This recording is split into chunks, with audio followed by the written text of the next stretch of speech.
Ben Lou, what's the future? Relativity. That was perfect.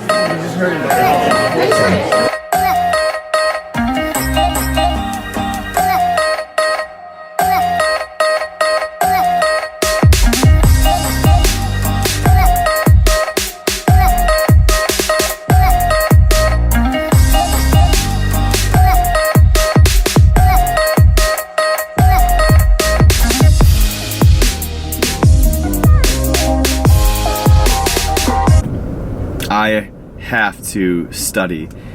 I have this crazy exam. For those of you who have done it, the real estate test, it's crazy. Michigan's like one of four states out of the whole entire. Sorry, some dude was just kind of waving. It's kind of just one of those things that I typically am not good in school. Hence why I'm like a visual creator, content person, and so it's kind of really hard to sit down. I think I have to read like 20 chapters total and take 20 quizzes before I can take the one test of 150 questions, which is totally intimidating for me because I don't know how to regiment myself and make things happen like that. I go off and head to a coffee shop probably right now, even though I want to sit and take some more photos, but you know, gotta be somewhat disciplined. But yeah, I got people being like, hey, why'd you stop doing the vlogs? And why did you, well, because life got freaking crazy, man. I work like 80 hours a week. So trying to fit video time in and make it look, all nice and clean, because I don't want to just put anything out there. It's kind of overwhelming. So I need to get some food. Let's go off and do that. And then from there, I need to find some place to open up this textbook so that I can start today. And that way I can feel like I achieved something. I just need to read like 2 chapters, just 2 chapters. It's not that difficult, but all right, I'll see you guys in a few.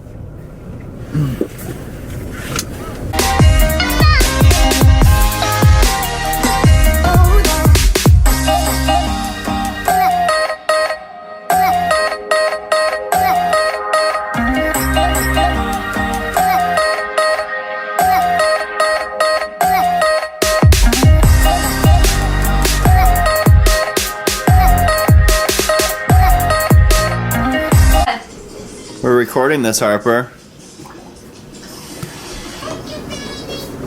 think I just like moved past my tiredness into the next stage of second lens. I love that face. Hi. So what I love about this platform is that the amount of creativity you can put in here is just phenomenal. I mean, you can go from, long documentary to short clips of your day, or just a vlog like this where it's just a raw vlog that I want to have for my future, where I can look back at this time in my life that was so crucial, that's documented, and a lot of my friends, they're uncomfortable with the camera out, so it's still one of those weird transitions of me getting people actually in the lens, because every time I bust the camera out, shout out to it. I'm like, don't give a shout out.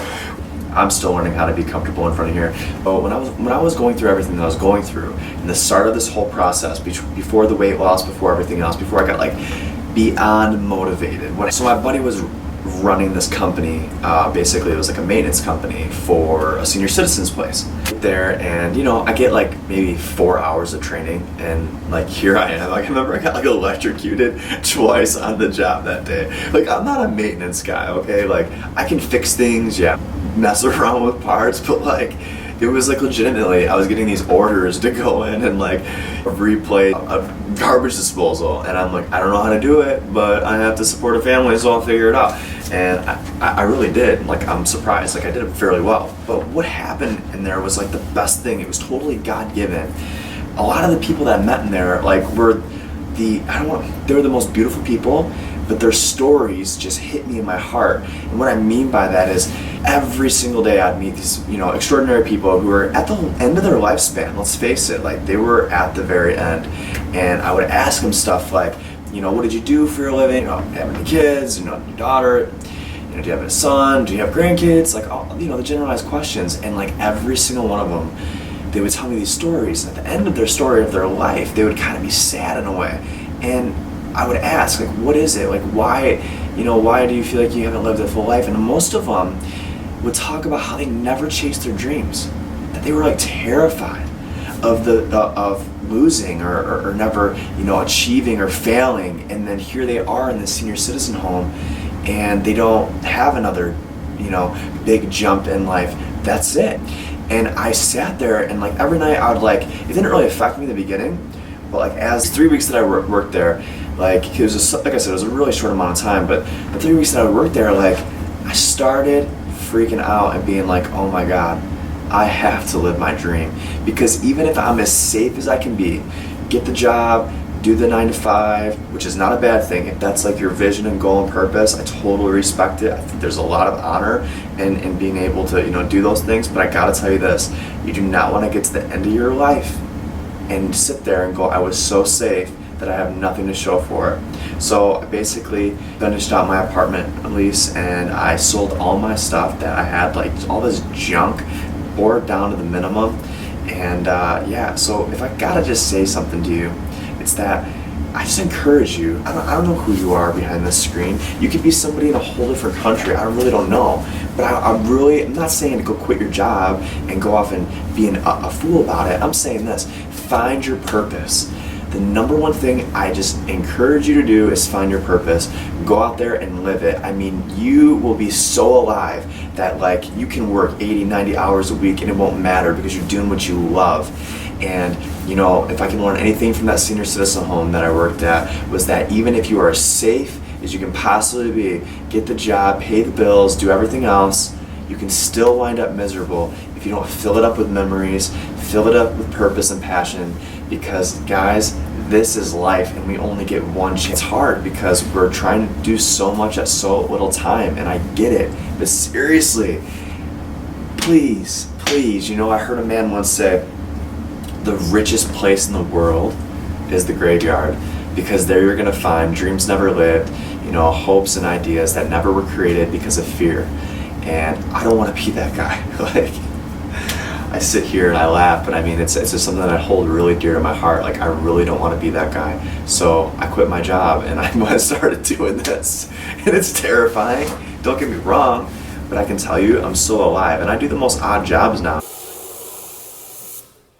I'm starting a media marketing team, myself and a buddy, but we're figuring it out, and like that's the beauty in life. And yeah, so seriously, guys, like I want to get on here and inspire people, like, and it's also a little time document of time that I'm trying to do as well. So I don't know. Thank you so much for tuning in, though. I hope you guys have a great day. God bless you. Remember, God is bigger than any of your problems. That's something that I hold true every single day. So have a great day, and seriously, be blessed.